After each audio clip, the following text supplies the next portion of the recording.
एक भाई नागपुर से आए हैं, अपने ही बंधु हैं। अपने बंधु क्यों कही कि ये भी राधा स्वामी मत को मानते हैं, दयालबाग के सत्संगी हैं।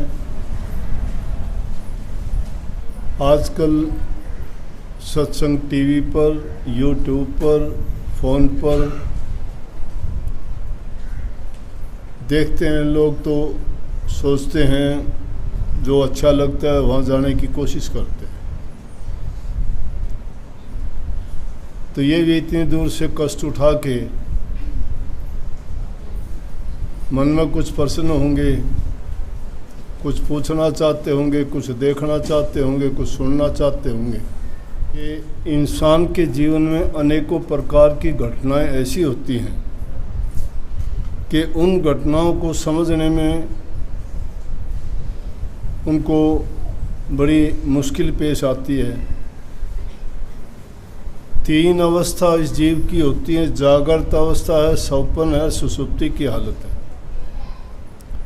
जागृत में तो जो काम करते हैं वो हमारे क्रियमान जो दिमाग है उसमें वो बातें जाती हैं, तो वो तो उसी टाइम हम समझ जाते हैं कि क्या है, क्योंकि आँखों से देखते हैं, कानों से सुनते हैं, दिमाग से उसके बारे में विवेक के द्वारा विचार कर लेते हैं क्या चीज़ है।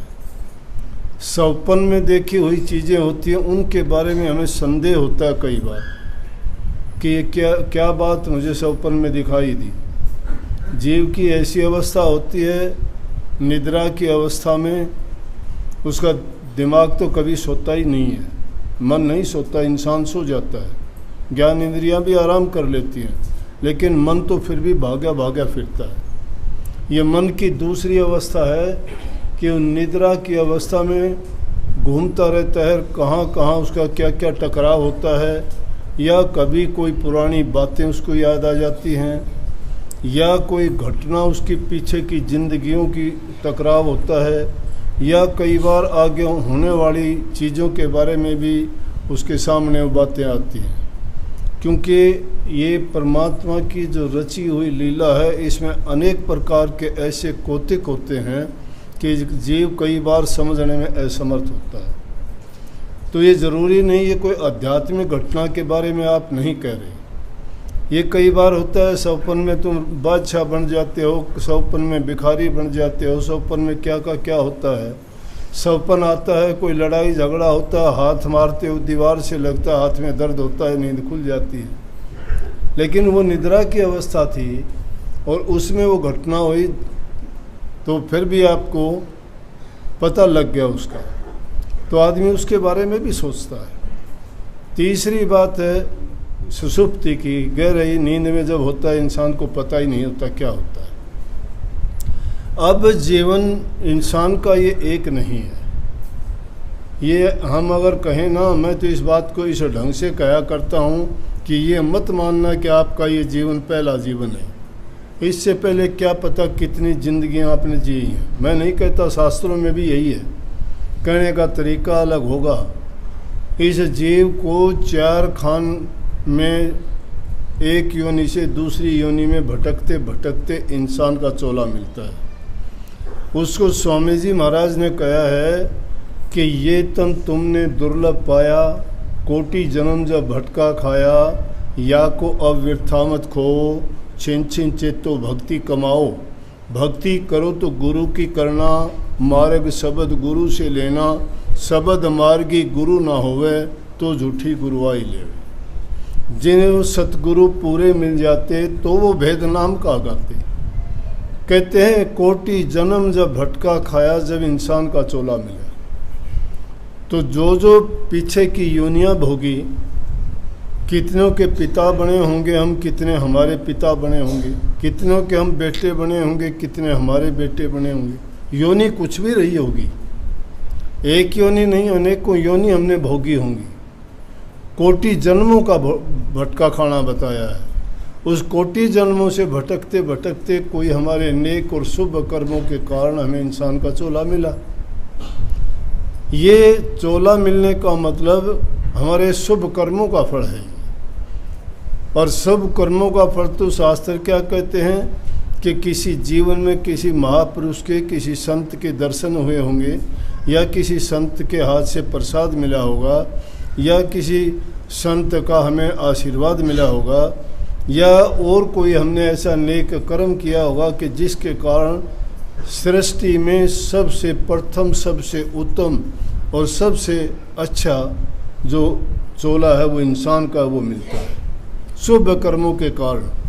और जिनके बहुत ही नेक कर्म होते हैं उनको गुरु, सत्संग और नाम मिलता है। ऐसे कोई किसी को नहीं मिलता। जिनके नेक कर्म नहीं होते, जिन्होंने पाप कर्म किए होते हैं, वो तो अंधे, लूले, लंगड़े, पागल, कोई अपाहिज, कोई बिना हाथ के, कोई बहरे पैदा होते हैं। देखते नहीं कि जो जन्म लेते ही ऐसे दुनिया में आते हैं, तो इसका मतलब कोई ना कोई उनका कर्म का फल ऐसा है जिसके कारण उनको ये चीज़ें नहीं मिली। और हमें ये है कि हमने कोई ना कोई नेक और अच्छे कर्म थे, उनमें भी दर्जे हैं। जिन्होंने दान पुण्य किए हैं, नेक कर्म किए हैं, वो राजा बाबू सेठ साहूकार बन के आते हैं। जो कुछ भी नहीं कर पाए वो गरीब अवस्था में आते हैं। पहले भी उनकी हालत ये रही कि अपना गुजारा चलाते थे, अब भी उनकी ये हालत है कुछ करने लायक नहीं, अपना गुजारा ही करते हैं। लेकिन उनमें सबसे उत्तम कर्म यह है कि उनको अवसर मिला इंसान का, और इंसान का चोला मिलने के बाद में जो गुरु की शरण ले लेता है, और उसमें भी गुरु पे निश्चय कर ले, बाणी थी ना, कर निश्चय विश्वास गुरु का, जन्म सफल हो जा तेरा। जिसका गुरु के ऊपर निश्चय और विश्वास दृढ़ है तो उसका जन्म सफल हो जाता है। जन्म सफल का मतलब क्या है कि ये जन्म मिलने का कारण ये था कि मुक्ति की खोज करते हम, इस जीव को इस काल की जंजीरों से छुटवाते। ये माया और काल की जेड़ में जीव फंसा हुआ है, और संत उस जेड़ से मुक्त कराने के लिए आते हैं। जब संत मिल गए तो उन पर निश्चय करो, विश्वास करो। वो तुम्हें जो नुक्ता देते हैं, जो चाबी दी है तुम्हें नाम की, ज्ञान की, तुम्हारे अंधकार मिटाने की, तुम्हारे भ्रमों को दूर करने की, आडंबर पाखंड छुटवाने की, बुरे खोटे कर्मों से जो फंसे हुए थे उनसे निकालने की, और नेक कर्म करवा के उस मालिक के दरबार में, मालिक का दरबार जहाँ ये रूहें पहली रहती थी, जहाँ कोई दुख नहीं, कोई पीड़ा नहीं, कोई दर्जे नहीं, कोई जन्म मरण नहीं, कोई किसी प्रकार की किसी से ईर्ष्या नहीं, एक ही ढंग में सारे जीव जब रहते थे, कोई किसी को देख के ईर्ष्या थी नहीं, आनंद मगन रहती थी ये। लेकिन इस काल देश में आई तो इसमें सारी की सारी ये काल ने ऐसी चीज़ें पैदा कर दी कि इस जीव को बहका दिया। अब उन चीज़ों में फंस के ये बाहर निकलना ही नहीं चाहता। इसलिए इस संसार को मीठी जेड़ कहते हैं।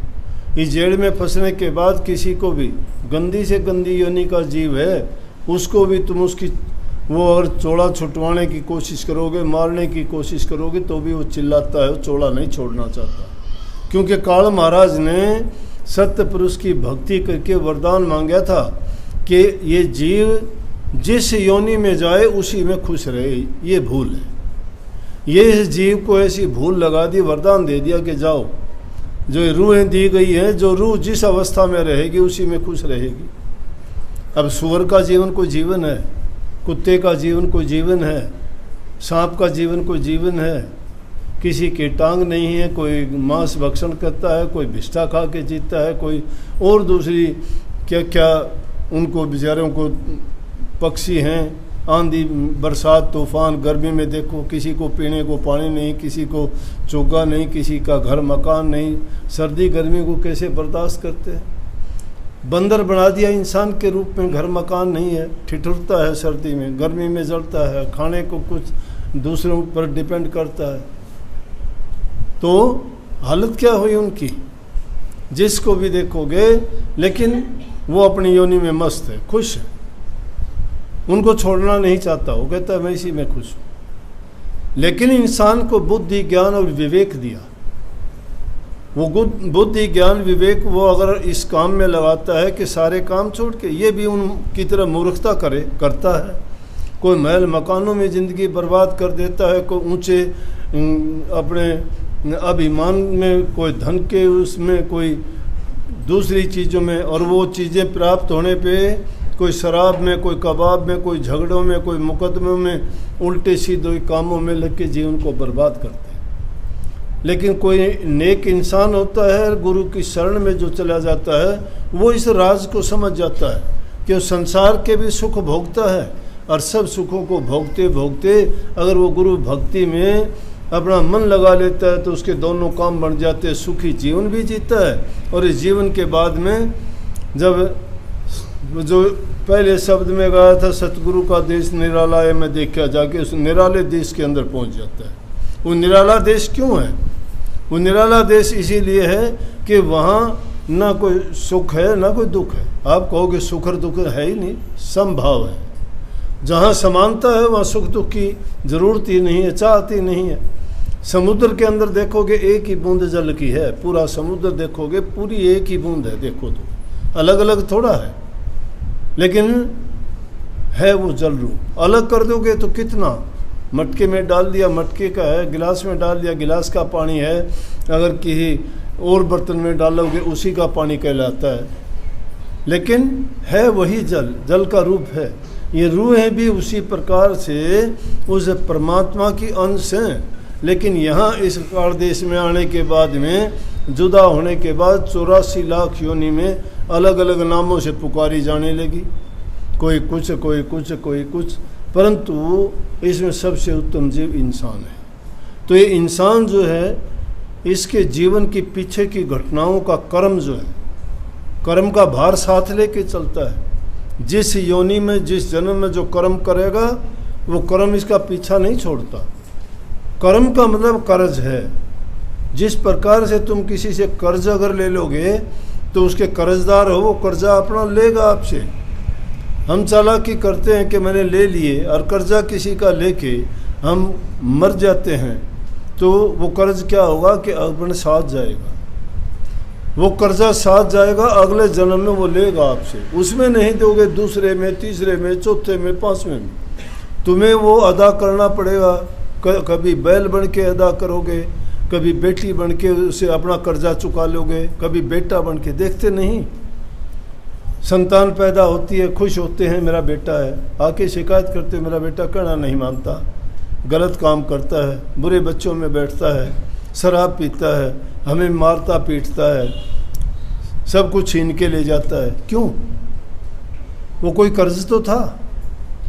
कोई आता है, कुछ दिन के लिए संबंध जुड़ता है, कोई बेटा होता है, जवान होता है, माँ बाप उसको पैदा करके पालते पोसते हैं, और अकारण ही कोई एक्सीडेंट में, कोई दूसरे किसी कारण से कोई फांसी लगा लेता है, कोई जहर खा लेता है, कोई किसी दुर्घटना का शिकार हो जाता है, और वो सारा का सारा चला जाता है, ख़त्म हो जाता है।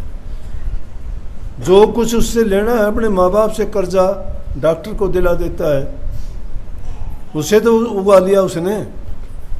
कहने का मतलब ये, वो कर्जा अपना आदमी को चुकाना पड़ता है। तो इसी प्रकार से पीछे की जो घटनाएं होती हैं, कई बार कितनी इतनी सच्ची घटनाएं संत महापुरुषों ने बताई हैं जिंदगी की, और वो झूठी नहीं। अब हम तो दुनियादारी की जितनी भी बातें होती हैं उनकी ओर ख्याल ही नहीं होता कि क्यों हुई, लेकिन संत लोगों के साथ अगर कोई भी घटना जीवन में होती है ना, उसके लिए वो चिंतन करते हैं, गहराई तक सोचते हैं ऐसा क्यों हुआ। तो साक्षात रूप में उनके सामने कई ऐसी रूहें प्रकट भी हो जाती हैं, और वो प्रकट होकर अपना दुख दर्द और पीड़ा बताती भी हैं संतों को। तो ये घटनाएं कोई मामूली बातें होती रहती हैं ज़िंदगी में। महर्षि शिवरतलाल जी MA LLD थे, बहुत पढ़े लिखे, डीलेट, 6-7 भाषाओं के ज्ञाता थे। इतने पढ़े लिखे होने के बावजूद पहले अध्यापक का काम करते थे। तो अध्यापक का काम करते करते कहने लगे कि मैं किसी के घर में रहता था, पोस्टिंग मेरी दूर थी, तो उसके चुबारे में रहते हुए एक दिन रात को क्या होता है कि एक बहुत सुंदर औरत आती है। दरवाज़ा बंद करके सोया था मैं कमरे का, मुझे याद है, कोई 12-1 बजे का टाइम हुआ होगा, पूरे कमरे में रोशनी होगी। मैंने देखा ये क्या, आँख खुली तो देखता हूँ एक औरत खड़ी है बहुत सुंदर। मैं देख के कहने लगा, देवी आप कौन हो? बोला घबराओ ना, बोला कि आपको मेरे कमरे में आना नहीं चाहिए था रात के टाइम, अगर कोई देखेगा तो क्या कहेगा, आप हो कौन, आए कैसे, मैंने कमरा बंद किया था। बोला कि मेरी बात सुन लो पहले, फिर आपको यकीन हो जाएगा। बोला हाँ बताओ। कि मैं इस तरह आपके पास में यहाँ एक मकान है स्कूल के साथ में, उस घर में मैं ब्याही गई थी, मेरी एक लड़की है और मैं किसी कारण से मेरी मौत हो गई। मेरी बच्ची है, उसके पेट में दर्द होता है रोज़ाना। मेरा घरवाला स्कूल के पास से गुज़रता है। बोला फिर, बोला कि उस लड़की के पेट में दर्द होता है और वो जानता नहीं, डॉक्टरों के पास भी दिखाई, उसको आराम नहीं मिलता, लेकिन उसके पेट में जून है। मेरे घरवाले को आप बता देना, कल जब मिलो, स्कूल में जाओगे तो मिलेगा आपको, कल मिलेगा। बोले अच्छा। तो उसको बताना कि तिल का तेल उसकी नाभि में लगा के धूप में 3 दिन लेटा दे, उसकी जून निकल जाएगी। बोला कि मैं कैसे मानूं, उसको मैं कैसे जानूंगा। उसने बता दिया ऐसे ऐसे कपड़े पहन के वो आएगा इस टाइम पर। बोला फिर सत्य मान लेना। बोला पूरी रात मेरी ऐसे ही गुजर गई, मैं सोचता रहा क्या सच है क्या झूठ है, कैसे ये अंदर आई। फिर तो भूत प्रेत जो बातें कहते हैं वो सत्य होगी, मैं मानता नहीं था, लेकिन ये तो सही बात है। लेकिन ये बात सत्य है कि जिस जीव की मुक्ति नहीं होती तब तक वो इस वायुमंडल में रूह भ्रमती और भटकती रहती है। तो वो भी ऐसी रूह थी। उसने अगले दिन सुबह ही गया, बोला कि स्कूल के टाइम पे जाके एक चाय की दुकान थी, मैं बैठ गया, वो आदमी आया और आते ही मैंने उसको कहा भाई रुकना। बोले हाँ। बोला आश्चर्य से मुझे देखने लगा। मैं बोला तेरा नाम ये है? बोला यही है। बोला तेरी पत्नी गुजर गई? बोले हाँ। बोला आप मुझे क्यों पूछते हो ये बातें? बोला और बताओ एक लड़की है? बोला हाँ है। आपको कैसे पता है इन बातों का? बोला वो बात मैं बाद में बताऊंगा, उसके पेट में दर्द रहता है? बोला रहता है। बोला सभी बातें आप कैसे जानते हो? बोला भैया तेरी पत्नी कल मुझे दिखाई दी और उसने मुझे साक्षात ये कहा कि मेरी लड़की है, पेट में दर्द है, मेरे घरवाले का ये नाम है, इतने बजे यहाँ से वो गुज़रता है, और आप उसको ये चीज़ बता देना, आप 3 दिन तिल का तेल उसकी नाभि में लगा के धूप में लेटा देना, तेरी लड़की का पेट का दर्द ठीक हो जाए। वो बोला भाई देखूंगा और फिर बताना मुझे। बोला मुझे तो यकीन था, लेकिन 3 दिन के बाद आया और उसने सारी बात बताई कि हाँ जी बिल्कुल ठीक होगी। तो कहने लगे कि बोलो ये जीव इसमें दुनिया में जो आता है और वो उसका कर्म है, जब तक वो जीव का ये घर छूट जाता है और अगला घर नहीं मिलता तब तक वो भ्रमता भटकता इस वायुमंडल में रहता है। और वो रूहें उन पवित्र रूहों से जाके अपने दिल की बात कहती थी। संतों से ज़्यादा पवित्र कई बार तो ऐसे हालात होते हैं कि संत जब किसी शमशान भूमि से और कब्रिस्तान से गुजरते हैं तो वहाँ की रूहें खड़ी होके पुकार करती हैं, कहती हैं कि भला हुआ कि आपके दर्शन हुए, हमारी मुक्ति हो जाएगी। ऐसी ऐसी रूहें जो घूमती रहती हैं और वो कई बार तो वो आवाज़ें सुनाई देती हैं, खुश होते हैं वो। इसलिए कही है कि संतों पर जो पूरा यकीन और दृढ़ विश्वास रखता है उनके काम पूरे हो जाते हैं, और वो इससे बड़ा जीव का कोई काम नहीं है। हम तो संसार के कामों के लिए बड़े तत्पर हैं, मेरे बहू को लड़का हो जाए, मेरा ऑपरेशन ना हो, ये परीक्षा में पास हो जाए, इसको नौकरी मिल जाए, इसको ये तकलीफ़ है ये दूर हो जाए। अरे ये छोटी मोटी बातें शरीर से लगी हुई दुनियादारी की बात हैं, वो तो वैसे भी ख़त्म हो जाएंगी। उनके लिए तो तुम्हारा इलाज डॉक्टर वैद्य हकीमों के पास भी मिल जाएगा, लेकिन जो तुम्हें रूहानी रोग लगा हुआ है उस रोग का इलाज संतों के बिना किसी के पास नहीं है। और संत कौन सी दवाई देते हैं? संत सतनाम की दवाई देते हैं। और उसे दवाई दे के क्या कहते हैं कि उस नाम का अभ्यास किया करो, सुमरण किया करो, ध्यान किया करो, और उसके लिए चिंता ना करो, चिंतन किया करो। चिंतन जब करोगे तो उससे तुम्हें उसका समाधान मिलेगा, चिंता से नहीं मिलता। चिंता किसी चीज़ की इलाज नहीं है, लेकिन चिंतन अगर करोगे तो तुम्हें उसका सॉल्यूशन मिलेगा। और जिन्होंने नाम की दीक्षा ली है वो तो एकांत में जाके अगर ध्यान लगा के और अपने गुरु से, जो तुम्हारा इष्ट है, जिसका गुरु नहीं, जिसको भी तुम मानते हो, कोई भी इष्ट मानते हो, मैं छोटेपन में नहीं कहूँगा बात, जो भी तुम्हारा इष्ट है, उस इष्ट से एकाग्रचित होकर जब तुम अपनी कामना उससे बताओगे तो निश्चित रूप से वो पूरी करते हैं। क्योंकि शक्ति इंसान के अंदर है। इंसान की जब वे सारी मन की वृत्तियों का जो बिखराव है, उन वृत्तियों को एकाग्रचित होके वो अपनी बात को कहता है तो उस बात को सुनी जाती है। इसके लिए मैंने तो किताब भी लिखवाई है कि तुम पुकार करो वो सुनता है, पुकार करो सुनता है वो।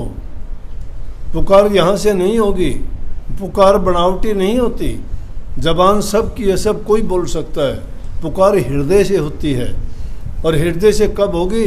जब एकाग्रचित हो जाओगे, सब तरफ से ध्यान हटा के सिर्फ एक ही ध्यान तुम्हारा रह जाएगा। तो शक्ति कहाँ से? तुम्हारे अंदर की शक्ति है, वो ऊर्जा तुम्हारे अंदर है। इसलिए नाम की भक्ति जो सुमरण करते हैं उनमें स्वतः ही वो ऊर्जा पैदा होती रहती है। उनको दुनियादारी की चीज़ों की, उन चीज़ों की आवश्यकता और ज़रूरत नहीं पड़ती। उनको रूहानी खुराक की ज़रूरत है जो नाम से ही मिला करती है। नाम का जो सुमरण करता है, अभ्यास करता है, ध्यान करता है, वो अपने आप ही मानसिक रूप से वो बड़ा ताकतवर हो जाता है। वो रोग, बीमारी, तकलीफ को, सब चीज़ों को हरा देगा। उनका मनोबल, आत्मविश्वास